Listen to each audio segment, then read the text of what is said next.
ನಿಮ್ಮ ಮಠಕ್ಕೆ ಬಂದಂತ ಪಕ್ಷೇತರ ಅಭ್ಯರ್ಥಿ ಇಲ್ಲಿ ಅವ್ರ ಬೆಂಬಲಿಗರು ಏನೇನೋ ಪುಂಡಾಟಿಕೆ ಮಾಡಿ ಹೋಗಿದ್ರಂತ್ರಿ, ಅದ್ರ ಪ್ರತಿಕ್ರಿಯೆ ಏನ್ರಿ ನಿಮ್ದು?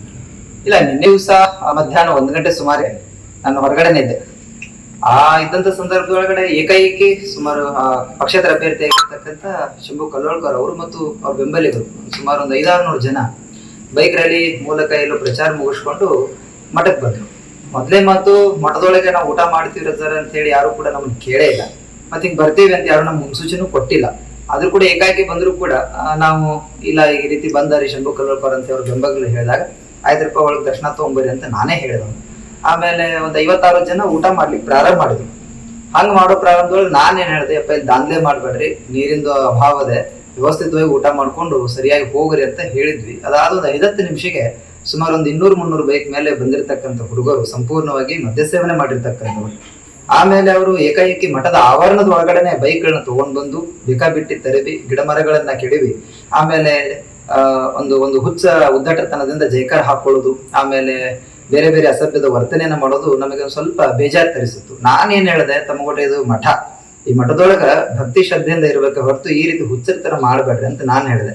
ಇಲ್ರಿ ಅದ ಏನಾಗಲ್ಲ ಅಂತ ನನಗೆ ಹೇಳ್ಕೊಂತಾನೆ ಏನ್ ಮಾಡಿದ್ರು, ಊಟ ಮಾಡ್ಲಿಕ್ಕೆ ಪ್ರಾರಂಭ ಮಾಡಿದ್ರು. ಆ ಊಟವನ್ನ ಸರಿಯಾಗಿ ಮಾಡಿದ್ರೆ ನಮ್ಗೆ ಯಾವ ರೀತಿ ಬೇಜಾರು ಇರ್ತಿರ್ಲಿಲ್ಲ. ಊಟವನ್ನ ತಗೊಂಡು ಪಾದಕ್ಷಿಣೆ ಹಾಕೊಂಡು ದೇವಸ್ಥಾನದ ಒಳಗಡೆ ಹೋಗೋದು, ಆಮೇಲೆ ಗುರುಗಳು ರೆಸ್ಟ್ ನಲ್ಲಿದ್ರು.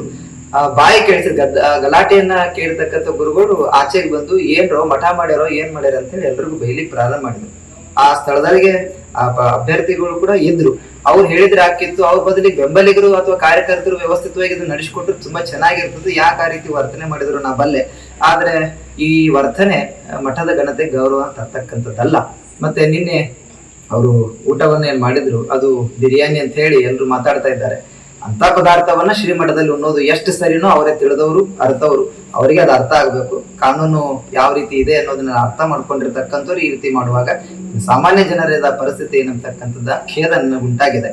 ಆಮೇಲೆ ನಮ್ಮ ಹಿರಿಯ ಶ್ರೀಗಳ ಮೇಲೆ ಅವ್ರ ಕಾರ್ಯಕರ್ತರು ಮೈಗೆ ಎರಗಿದ್ದು, ಮೈ ಮೇಲೆ ಹೋಗಿದ್ದು ತುಂಬಾ ಖಂಡನೀಯ. ಆ ಒಂದು ದೃಷ್ಟಿಕೋನದಿಂದ ಅವ್ರ ಮೇಲೆ ನಾನು ಕಾನೂನು ಕ್ರಮ ಕೈಗೊಳ್ಬೇಕಂತ ಹೇಳಿ ನಿನ್ನೆ ದಿವಸನೇ ಹುಕ್ಕೇರಿ ಪೊಲೀಸ್ ಸ್ಟೇಷನ್ಗೆ ನಾನು ದಾಖಲು ಮಾಡಿದ್ದೇನೆ, ಫಿರ್ಯಾದಿ ಕೊಟ್ಟಿದ್ದೇನೆ. ಹಾಗಾಗಿ ಸೂಕ್ತ ಕ್ರಮ ಕೈಗೊಳ್ಬೇಕಂತ ಹೇಳಿ ನನ್ನೊಂದು ಮನವಿ ಇದೆ ಅಷ್ಟೇ. ಏನಂತ ಜೈಕಾರ ಕುದುರ್ರಿ? ಅವರು ಪಕ್ಷೇತರ ಅಭ್ಯರ್ಥಿ ಆಗಿರ್ತಕ್ಕಂಥ ಒಬ್ಬ ಶಂಭು ಕಲ್ಲೋಳ್ಕರ್ ಅವ್ರಿಗೆ ಜಯವಾಗಲಿ, ಗೆದ್ದು ಬರ್ಲಿ ಇರ್ತಕ್ಕಂಥ ಒಂದು ಹಲವಾರು ಜೈಕಾರಗಳನ್ನ ಹಾಕ್ತಾ ಇದ್ರು. ನಾನ್ ಹೇಳಿದೆ, ನೀವು ಊರೊಳಗೆ ಹಾಕೊಳ್ರು, ಬೇಕಾದಲ್ಲಿ ಮಾಡ್ರಿ, ಮಠದೊಳಗೆ ಸರಿಯಲ್ಲ. ಯಾರಾದ್ರೂ ನೋಡಿದ್ರೆ ಏನ್ ತಿಳ್ಕೊಬಾರ್ದು, ಮಠದೊಳಗೆ ಈ ರೀತಿ ರಾಜಕೀಯ ಮಾಡತ್ತಾರ ಅಂತ ಹೇಳಿ ಸುದ್ದಿ ಹೋಗ್ತದ, ನಿಮ್ಮ ವರ್ತನೆ ನಮ್ಮ ಮಠಕ್ಕೆ ಧಕ್ಕೆ ತರ್ತದ ಅಂತಂದಿದ್ದಕ್ಕೆ ಸುಮ್ಮನೆ ಆದ್ರು. ಆಮೇಲೆ ಅವ್ರ ಉದ್ದಟತನ ಬಹಳ ಆಗಿರೋದ್ರಿಂದ ಅಲ್ಲಿ ಗಿಡಮರ ಬಳ್ಳಿಗಳು, ಯಾಕಂದ್ರೆ ಬಿಸಿಗೆ ಕಾಲ, ಸ್ವತಃ ಇವತ್ತು ಹಿರಿಯ ಶ್ರೀಗಳು ಮತ್ತು ನಾವು ನಮ್ಮ ಮಠದಲ್ಲಿರ್ತಕ್ಕಂಥ ನಮ್ಮ ಸೇವಾ ಮರಿಗಳು ಅದಕ್ಕೆ ನೀರು ಉಣಿಸ್ತಕ್ಕಂಥ ಕಾರ್ಯ ಮಾಡುವಾಗ ಇವರು ಬಂದು ಏಕಾಏಕಿ ಬೈಕ್ಗಳನ್ನ ಹಾಸ್ತಾರೆ ಅಂತಂದ್ರೆ ಯಾರಿಗಾದ್ರೂ ನೋವಾಗೋದು ಸಹಜನೇ. ಯಾಕಂದ್ರೆ ಬೆಳೆಸೋರಿಗೆ ಗೊತ್ತಿರ್ತದರ ಕಷ್ಟಗಳು. ಆ ದೃಷ್ಟಿಕೋನದಲ್ಲಿ ಈ ರೀತಿ ಮಾಡಿದ್ದು ನಮಗೆ ತುಂಬಾ ನೋವಾಗಿದೆ.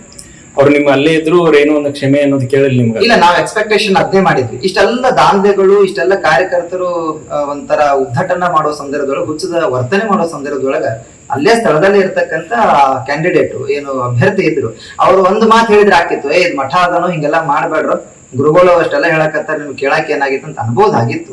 ಅವ್ರು ಯಾಕೆ ಈ ರೀತಿ ಕೇಳಿಲ್ಲ ಅನ್ನೋದು ನಮಗೆ ಇವತ್ತಿಗೂ ಕೂಡ ತಿಳಿದು ಬಂದಿಲ್ಲ. ನೀವೇನಾದ್ರೂ ಹೋರಾಟದ ಮಾಡೋದ್ರಿಂದ? ಹೋರಾಟ ಅಂತಂದ್ರೆ ಶ್ರೀಮಠದಲ್ಲಿ ಇದು ಭಕ್ತಿ ಶ್ರದ್ಧಾ ಮತ್ತು ಧಾರ್ಮಿಕ ಕೇಂದ್ರವಾಗಿರೋದ್ರಿಂದ ಇಲ್ಲಿ ಭಕ್ತರು ಯಾವ ರೀತಿ ನಡ್ಕೊಳ್ಬೇಕು ಅನ್ನೋ ವರ್ತನೆಯನ್ನ ನಾವು ಸಮಾಜಕ್ಕೆ ಯಾವತ್ತೂ ಕೂಡ ಕ್ಯಾರಗುಡ್ಡೆ ಮಠ ಸದಾವಕಾಲ ತಮ್ಮ ಚಿಂತನೆಗಳ ಮೂಲಕ ಬಿತ್ತರಿಸ್ಕೊಂತಾನೆ ಬಂದಿದೆ. ನಿನ್ನೆನ ಆಗಿರ್ತಕ್ಕಂಥ ಘಟನೆ ಅದು ಬಹಳ ತುಂಬಾ ಅಸಭ್ಯ ವರ್ತನೆ. ಹೋರಾಟದ ಒಂದು ಉದ್ದೇಶ ಏನು ಅಂತಂದ್ರೆ, ಈ ರೀತಿಯಾಗಿರ್ತಕ್ಕಂಥ ಘಟನೆಗಳು ಇನ್ನು ಮುಂದೆ ಯಾವುದೇ ಶ್ರದ್ಧಾ ಕೇಂದ್ರದಲ್ಲಿ, ಅದು ಮಠವೇ ಆಗಿರ್ಬೋದು, ಮಂದಿರವೇ ಆಗಿರ್ಬೋದು, ಅಲ್ಲಿ ಆಗಬಾರದಂತಕ್ಕಂಥ ಮುನ್ನೆಚ್ಚರಿಕೆಯಾಗಿ ಈ ಒಂದು ಹೋರಾಟವನ್ನ ನಾನು ಕೈಗೆತ್ತಿಕೊಂಡಿದ್ದೇನೆ. ಹೋರಾಟ ಅಂದ್ರೆ ಎಲ್ಲಿಂದ ಏನ್ ಮಾಡೋದು ಸರ್? ಹೋರಾಟ ನಾಳೆ ಕೋರ್ಟ್ ಸರ್ಕಲ್ ಬಸವ ವೃತ್ತದಿಂದ ತಹಸೀಲ್ದಾರ್ ಆಫೀಸ್ ವರೆಗೂ ಕಾಲ್ನಡಿಗೆ ಮೂಲಕ ನಡೆದುಕೊಂಡು ಹೋಗಿ ತಹಸೀಲ್ದಾರ್ ಅವರಿಗೆ ಮನವಿ ಕೊಟ್ಟು ಇಂಥ ಒಂದು ಅಸಭ್ಯ ವರ್ತನೆ ಮಾಡಿರ್ತಕ್ಕಂಥವ್ರ ವಿರುದ್ಧ ಕಾನೂನು ಕ್ರಮವನ್ನ ಕೈಗೊಳ್ಳಬೇಕು, ಅವರಿಗೆ ಎಚ್ಚರಿಕೆಯನ್ನು ನೀಡಬೇಕಂತೇಳಿ ಒಂದು ಹೋರಾಟದ ಉದ್ದೇಶ ಇದೆ.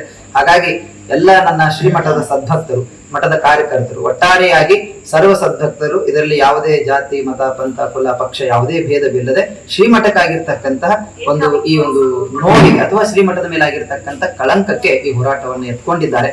ಭಕ್ತರ ಅಪೇಕ್ಷೆ ಮೇರೆಗೆ ಈ ಹೋರಾಟ ನಡೀತಾ ಇದೆ ಹೊರತು ಇದರಲ್ಲಿ ಯಾವುದೇ ಸ್ವಾರ್ಥವಿಲ್ಲ. ಇದು ಘನತೆ ವ್ಯರ್ಥ ಮಠವಾಗಿರೋದ್ರಿಂದ, ಯಾಕಂದ್ರೆ ನಮ್ಮ ಚಿಕ್ಕೋಡಿ ಜಿಲ್ಲೆಯ ಸಮಸ್ತ ಎಲ್ಲ ಗ್ರಾಮಗಳಲ್ಲಿಯೂ ಕೂಡ ಶ್ರೀಮಠ ಬೆರೆತು ಹೋಗಿದೆ. ಪ್ರತಿ ಮನ ಮತ್ತು ಮನೆಗೂ ಮೂಡಿರ್ತಕ್ಕಂಥ ಮಠ. ಇಂತಹ ಒಂದು ಪ್ರತಿಷ್ಠಿತ ಮಠದಲ್ಲಿ ಈ ರೀತಿ ಆಯ್ತು ಅಂತಂದ್ರೆ ತುಂಬಾ ಮುಂದೆ ಸಮಾಜಕ್ಕೆ ಕೆಟ್ಟ ಸಂದೇಶವನ್ನು ಕೊಡೋದಾಗ್ತಕ್ಕಂಥ ಉದ್ದೇಶದಿಂದ ಈ ಹೋರಾಟವನ್ನು ಮಾಡ್ತಾ ಇದ್ದಾರೆ.